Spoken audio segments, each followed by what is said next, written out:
The first time my son ran into my arms, shouting, "Daddy, look what I made!" I hugged him before I even looked at the drawing. It was mostly blue crayon and crooked lines. "It's beautiful," I said. His face lit up as though I'd handed him the whole world. For some reason, that moment made me think about my own father.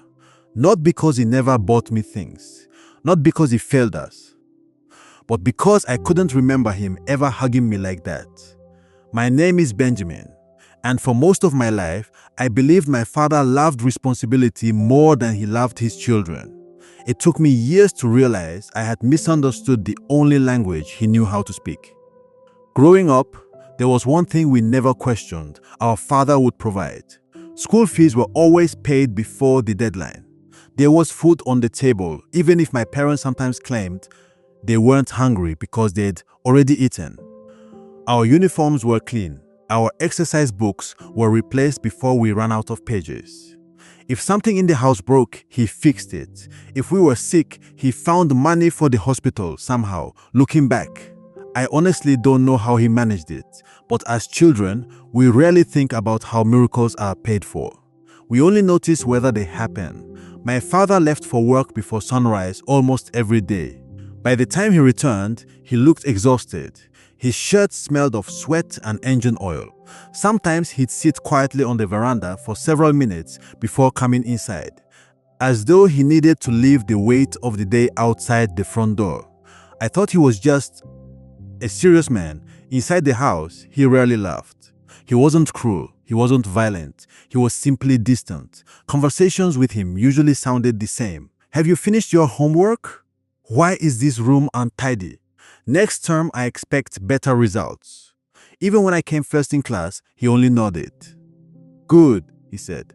"Now work harder." I waited for something else. A smile, a pat on the shoulder. "I'm proud of you." Anything. But the conversation was already over. That night, my mother found me sitting outside. "What's wrong?" she asked.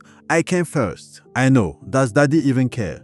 She smiled sadly. "He does." "How do you know?" "Because he's your father." At the time, that answer felt incomplete. My friends talked about fathers who attended sports days, clapped during school performances, and embarrassed them by cheering too loudly.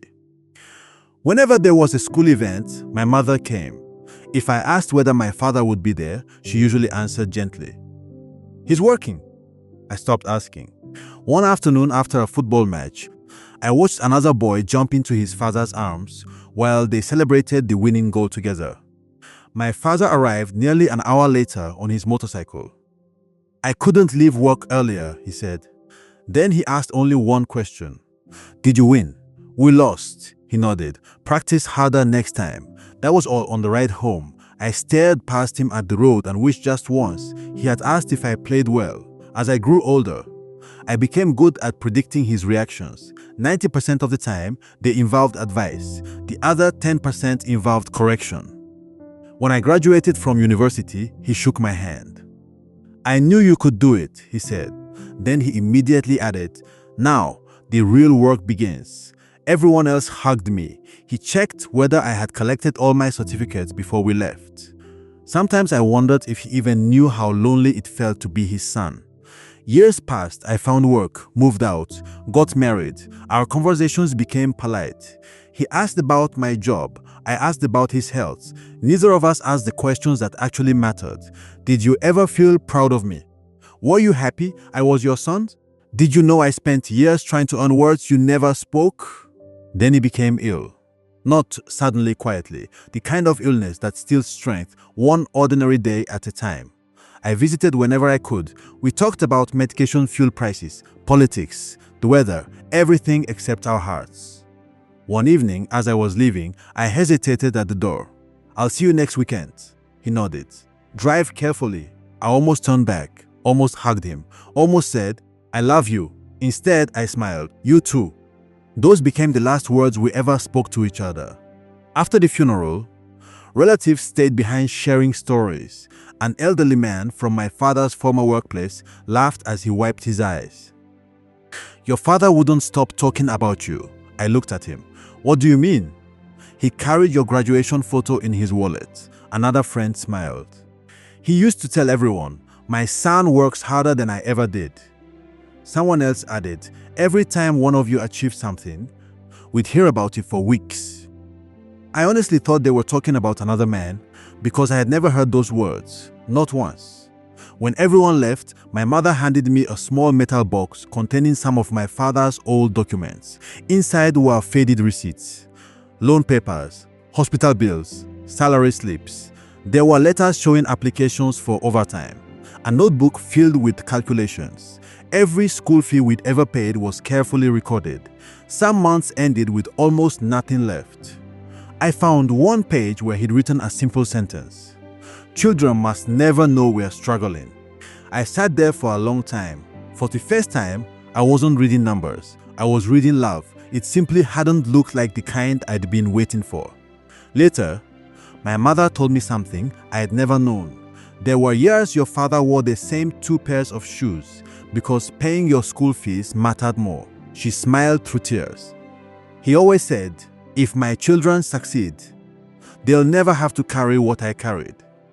I covered my face and cried harder than I had at the funeral, not because I doubted he loved us anymore, but because we had both spent decades trapped inside the same silence. He thought providing was enough. I thought affection was missing. Neither of us knew how to cross the distance. The day my own son scraped his knee, learning to ride his bicycle, he ran to me crying. I picked him up immediately. "It's okay," I whispered. "You were brave." He wrapped his arms around my neck without hesitation. In that moment, I thought about my father. I understood the pressure he carried, the sleepless nights, the fear of failing his family, the determination to protect us from burdens we never even noticed. I kept everything he taught me. I work hard, I keep my promises, I make sure my family is cared for. But I added something he never received from the generation before him. Every night before my children sleep, I hug them. I tell them I'm proud of them. I tell them I love them. Not because my father loved me less, but because I finally understand that love deserves more than one language. My father gave me a life. He sacrificed everything to build. I hope I'm giving my children something he'll never be blamed for not knowing how to give. The words they should never have to spend a lifetime discovering.